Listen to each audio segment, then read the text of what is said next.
नमस्कार, मैं हूं विशाल पांडे। दिल्ली के राउस आईएएस कोचिंग हादसे के बाद विरोध प्रदर्शनों का सिलसिला लगातार जारी है। एबीवीपी ने दिल्ली एमसीडी मेयर के घर के बाहर प्रदर्शन किया। एबीवीपी ने बिना सुरक्षा मानकों के चल रहे कोचिंग संस्थानों को बंद करने की मांग की है। इससे पहले इस घटना को लेकर छात्रों का गुस्सा भड़क गया है।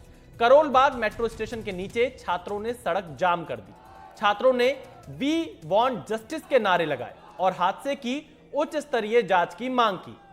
राव आईएएस कोचिंग में जिस तरह से 3 आईएएस एस्पायरेंट की जान चली गई, इसको लेकर व्यवस्था पर भी सवाल उठ रहे हैं और छात्रों में उबाल देखने को मिल रहा है। इस मामले में कोचिंग के मालिक अभिषेक गुप्ता और उसके कोऑर्डिनेटर देशपाल सिंह को गिरफ्तार कर लिया गया है।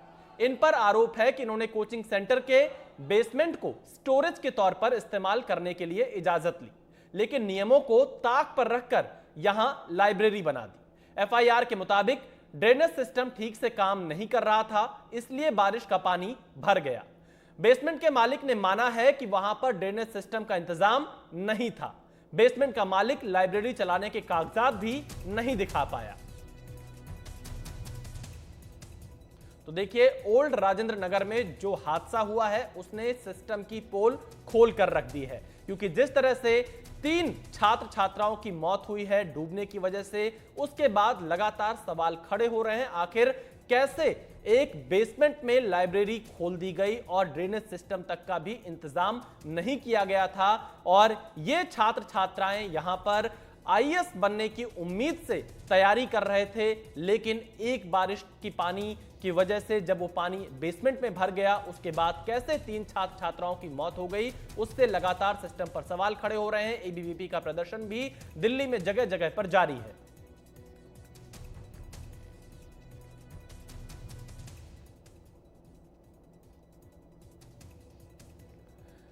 हमारे संवाददाता मुकेश सिंह सेंगर इस वक्त इसी खबर पर हमारे साथ जुड़ चुके हैं। मुकेश, पुलिस ने जो एफआईआर दर्ज की है उसके मुताबिक ड्रेनेज सिस्टम से लेकर तमाम तरह के आरोप सामने आ रहे हैं। अभी फिलहाल क्या स्थिति है और आगे इस तरह की घटनाएं ना हो उसको लेकर क्या कदम उठाए जा रहे हैं? देखिए, पुलिस ने जो केस दर्ज किया है उस एफआईआर में साफ तौर पर लिखा गया है कि ड्रेनेज सिस्टम वहां पर खराब था, जिसके चलते बारिश का पानी और साथ में जो सीवर का पानी था वो इकट्ठा होकर जो कोचिंग सेंटर का बेसमेंट है उसमें चला गया। और जब कोचिंग सेंटर के जो मालिक हैं उनसे पूछा गया कि बेसमेंट में क्या कोई ड्रेनेज सिस्टम है, तो उन्होंने कहा कि इसमें कोई भी ड्रेनेज सिस्टम या पानी की निकासी के लिए कोई व्यवस्था नहीं है। उनसे जब जो बेसमेंट में जो लाइब्रेरी चल रही थी उसके डॉक्यूमेंट्स मांगे गए कि आखिर आप कैसे इलीगल तरीके से इसमें लाइब्रेरी चला रहे हैं, तो वो डॉक्यूमेंट भी कोई डॉक्यूमेंट पेश नहीं कर पाए। ये सारी बातें एफआईआर में हैं और पुलिस के मुताबिक जो कोचिंग सेंटर का मालिक अभिषेक गुप्ता है उसने जो फायर की एनओसी है और साथ में जो एमसीडी की एनओसी है, दोनों में ये लिखा है कि वो बेसमेंट में जो उसका बेसमेंट है वो स्टोरेज रूम है, उसने वो सामान रखा हुआ है।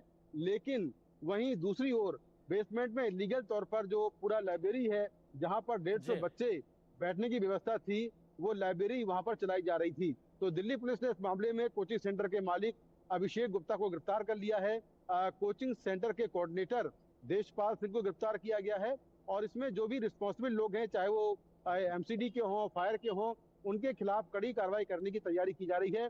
उन्हें भी गिरफ्तार मुकेश, किया इस जाएगा। मुद्दे पर राजनीतिक वार पलटवार भी काफी हो रहा है। एक दूसरे के ऊपर आरोप लगाए जा रहे हैं, सवाल आम आदमी पार्टी की सरकार से भी लगातार पूछे जा रहे हैं। आखिरकार कैसे यहां पर इजाजत दे दी गई? क्या रेगुलर चेकिंग नहीं होती थी कि बेसमेंट में लाइब्रेरी कैसे चलाई जा रही है? देखिए, अगर आप वहाँ की बात करें तो जो पूरा इलाका है ओल्ड राजेंद्र नगर का, उस पूरे इलाके की अगर हम बात करें तो वहाँ पर बहुत सारे कोचिंग संस्थान हैं, कोचिंग सेंटर हैं। और अगर हम वहाँ पर जो मैंने देखा, तमाम कोचिंग सेंटरों के बेसमेंट में लाइब्रेरी बनी है। कागजों पर लिखा हुआ है कि यहाँ पर स्टोरेज रूम है, लेकिन रियल में वास्तविकता में वहाँ पर लाइब्रेरी है। और तमाम जो छात्र हैं और जो स्थानीय लोग हैं वो ये आरोप लगा रहे हैं कि जो कोचिंग सेंटर के मालिक हैं वो तमाम सिविक एजेंसियों के लोगों से, खासतौर से पुलिस से मिले हुए हैं और ये लोग मंथली पे करते हैं ताकि उनके खिलाफ कोई कार्रवाई नहीं हो पाए। तमाम जो एनओसी जारी होती हैं उनमें लिखा गया है कि बेसमेंट में कोई भी इलीगल कार्रवाई नहीं होगी। बेसमेंट जो है बिल्डिंग बायलॉज के हिसाब से जो बेसमेंट है वो मेंटेन करना होगा। लेकिन तमाम जगहों में न सिर्फ लाइब्रेरी चल रही है, बल्कि बहुत सारे बेसमेंट ऐसे हैं जहां पर कोचिंग सेंटर जी। अपनी क्लासेस भी चला रहे हैं। तो तमाम छात्रों ने इसकी शिकायत पहले की है, लेकिन कोई कार्रवाई नहीं हुई और इतना बड़ा हादसा हो गया, जिसमें ड्रेनेज का पानी और बारिश देखिए, का पानी 3 मिलकर छात्र छात्राओं की पानी मौत हुई है पानी भर जाने की वजह से, लेकिन दिल्ली में ऐसे बहुत से जगह होंगे जहां पर आईएएस कोचिंग सेंटर चल रहे होते हैं, बच्चे वहां पर तैयारी करने के लिए आते हैं। क्या अब उन जगहों की भी छानबीन की जाएगी कि वहां पर नियमों का पालन किया जा रहा है या नहीं? कोई ऐसी एडवाइजरी जारी की गई है? देखिए, अभी तक सरकार की ओर से ऐसी कोई एडवाइजरी जारी नहीं की गई है और पहले भी कोचिंग सेंटरों में हादसे हुए हैं। एक बार मुखर्जी नगर में आग लग गई थी, जिससे कि कोचिंग सेंटर के कई बच्चे घायल हो गए थे। अभी कुछ दिन पहले पटेल नगर में एक यूपीएससी की तैयारी कर रही थी लड़की, वो करंट लगने से उसकी मौत हो गई थी।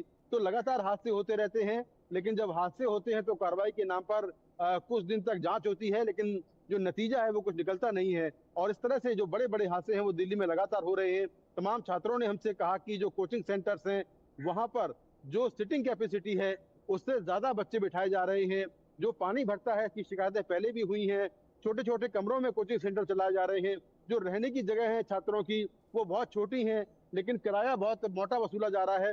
तो ये तमाम जो शिकायतें हैं छात्रों की वो लगातार करते बिल्कुल रहते हैं। मुकेश, आपने इस पूरे मामले की विस्तार से जानकारी दी, फिलहाल आपको शुक्रिया। लेकिन यहाँ पर सिस्टम पर लगातार सवाल खड़े किए जा रहे हैं। आगे बढ़ते हैं अगली खबर की तरफ।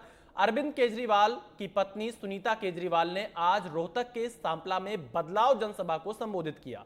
इस दौरान सुनीता केजरीवाल ने कहा कि दिल्ली के सीएम अरविंद केजरीवाल ने ऐसे काम किए हैं जो पिछली सरकारें नहीं कर पाई। पंजाब व दिल्ली में स्वास्थ्य व शिक्षा सुविधाएं बेहतर की हैं। सुनीता केजरीवाल ने लोगों से पूछा कि ऐसी कौन सी पार्टी है जिसने स्कूलों की व्यवस्था सुधारी, ऐसी कौन सी पार्टी है जिसने मोहल्ला क्लिनिक बनाए? किसी भी पार्टी ने ऐसा नहीं किया। इसी वजह से अरविंद केजरीवाल के काम को रोकने के लिए फर्जी केस में फंसाकर उन्हें जेल में डाल दिया। साथ ही उन्होंने कहा कि केजरीवाल को भगवान ने खास काम के लिए भेजा है। इसके अलावा सुनीता केजरीवाल ने यह भी कहा कि पीएम मोदी ने हरियाणा के लाल को जेल में डाला है और हरियाणा को ललकारा है। 3 महीने में हरियाणा में विधानसभा के चुनाव होने हैं, एक भी सीट भाजपा को नहीं जानी चाहिए, ऐसा सुनीता केजरीवाल का कहना है। और उन्होंने कहा कि अरविंद केजरीवाल को जीत दिलानी है। अरविंद जी का जन्म 16 अगस्त 1968 में हुआ। आप सबको क्या पता है कि दिल्ली के मुख्यमंत्री अरविंद केजरीवाल जो मेरे पति हैं वो हरियाणा के ही लाल हैं। 1994 में जब हमारी शादी हुई तो अरविंद जी का परिवार हिसार में रहता था, बहुत ही साधारण परिवार। उनके पिताजी वहां नौकरी करते थे। अरविंद जी का जन्म हुआ सिवानी गांव में, लेकिन उनकी परवरिश, शिक्षा सब कुछ हिसार में हुई। कोई सपने में भी नहीं सोच सकता था कि ये 20 साल बाद ये लड़का जाकर दिल्ली का मुख्यमंत्री बन जाएगा। ये कोई मामूली बात नहीं है, किसी चमत्कार से कम नहीं है ये। अरविंद जी का जन्म 16 अगस्त 1968 में हुआ। आपको जानकर ये आश्चर्य होगा कि उस दिन कृष्ण जन्माष्टमी थी, यानी भगवान श्री कृष्ण का जन्मदिन था। ये महज इत्तेफाक नहीं है, बहुत बड़ी बात है। मैं बहुत बार सोचती हूं, मुझे लगता है कि जरूर भगवान जी अरविंद जी से कुछ करवाना चाह रहे हैं। वरना सोचिए, एक मामूली से गांव में पैदा हुआ लड़का, साधारण परिवार में पला हुआ, जाकर दिल्ली का मुख्यमंत्री बन जाता है। अरविंद जी जीरो से खड़े हुए हैं, खुद की पार्टी बनाई और फिर पहली बार में ही दिल्ली के मुख्यमंत्री बन गए। है ना अचरज की बात? देश की पूरी राजनीति में भूचाल ला दिया। उन्होंने ऐसे ऐसे काम कर दिए जो कई पुरानी पार्टियां नहीं कर पाई, बड़े बड़े नेता नहीं कर पाए। ऐसे काम किए जिससे पूरी देश में, दुनिया में उनका नाम हुआ।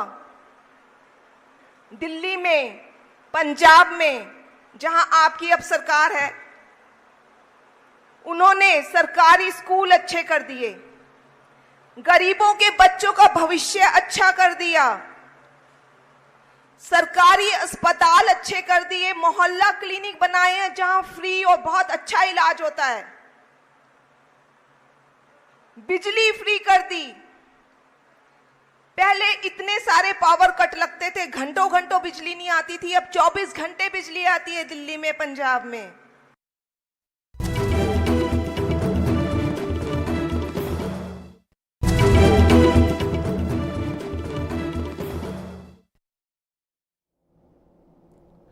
गोलान हाइट्स इलाके में हमला, 11 लोगों की मौत हुई है। इजराइल के कब्जे वाले गोलान हाइट्स पर ड्रोन हमला हुआ है। इजराइल के कब्जे वाले गोलान हाइट्स इलाके में कल ड्रोन से हमला हुआ, जिसमें 11 लोगों की मौत हो गई है और 12 से ज्यादा लोग घायल हो गए हैं, जिसमें से कुछ लोगों की हालत गंभीर बताई जा रही है। इजराइल की सेना के मुताबिक यह ड्रोन हमला था, जिसमें कई लोग हताहत हो गए। हमले के बाद मैदान का एक इलाका पूरी तरह से नस्तानाबूद हो गया है। इजराइल ने इस ड्रोन हमले का आरोप हिजबुल्लाह पर लगाया है। साथ ही कहा है कि 7 अक्टूबर के हमले के बाद यह सबसे बड़ा हमला है और हम इसका बदला जरूर लेंगे। इजराइल ने कहा, हम इस हमले का बदला हर हाल में लेंगे। हालांकि इजराइल के आरोपों के बाद हिजबुल्लाह के प्रवक्ता ने इस हमले में अपना हाथ होने से इनकार कर दिया है। इजराइल के प्रधानमंत्री नेतन्याहू अभी अमेरिका के दौरे पर हैं, लेकिन उम्मीद है कि वे इस हमले के बाद जल्द इजराइल वापस लौट आएंगे।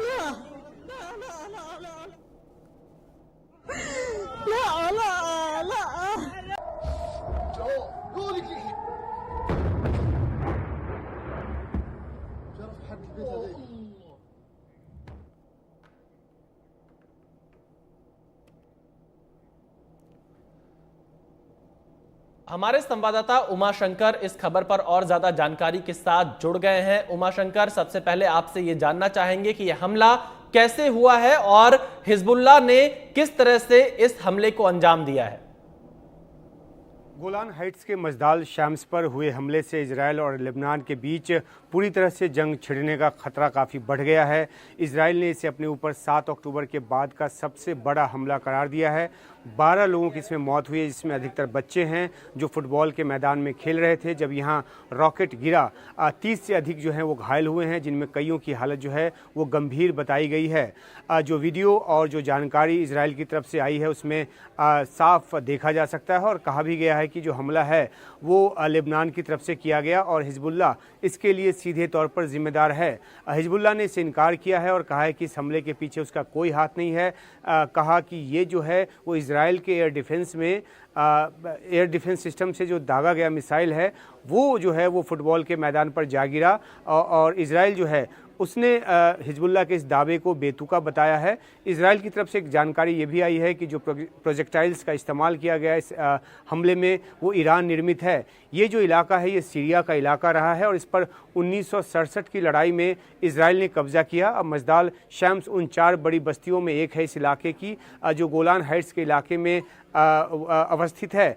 यहाँ की आबादी 25,000 के आसपास है और यहाँ अधिकतर द्रुज समुदाय के जो लोग हैं वो रहते हैं। ये अरबी भाषी हैं। इसके अलावा यहाँ अरब मुस्लिम्स भी रहते हैं। इसलिए इजराइल कह रहा है कि हिजबुल्लाह ने अरब आबादी को निशाना बनाया है और इसका बदला लिया जाएगा।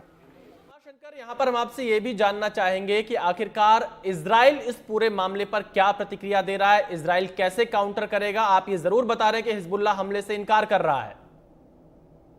एक सवाल ये भी है कि इजराइल इस पर कैसे रिएक्ट कर रहा है। हमले के तुरंत बाद इजराइल डिफेंस फोर्स ने इसकी पूरी जिम्मेदारी जो है वो हिजबुल्लाह की बताई और जवाबी कार्रवाई की जो बात है वो की है। इजराइल के दूर दक्षिणपंथी नेता और इजराइल के वित्त मंत्री बेजालेल स्मोत्रिच ने तो सीधे हिजबुल्लाह प्रमुख नसरुल्लाह की जान लेकर कीमत चुकाने की जो धमकी है वो दी है।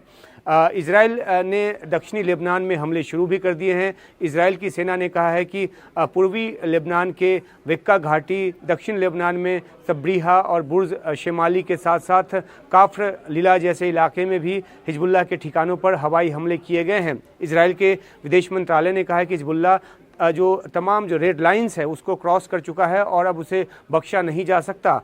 पीएम बेंजामिन नेतन्याहू जो कि अमेरिकी दौरे को समय से पहले ख़त्म कर इजराइल लौटे हैं, उन्होंने दो टूक कहा है कि हिजबुल्लाह को इसकी कीमत चुकानी पड़ेगी। उन्होंने दुर्ज समुदाय के नेता से बात भी की है और जान माल के नुकसान पर दुख जताया है।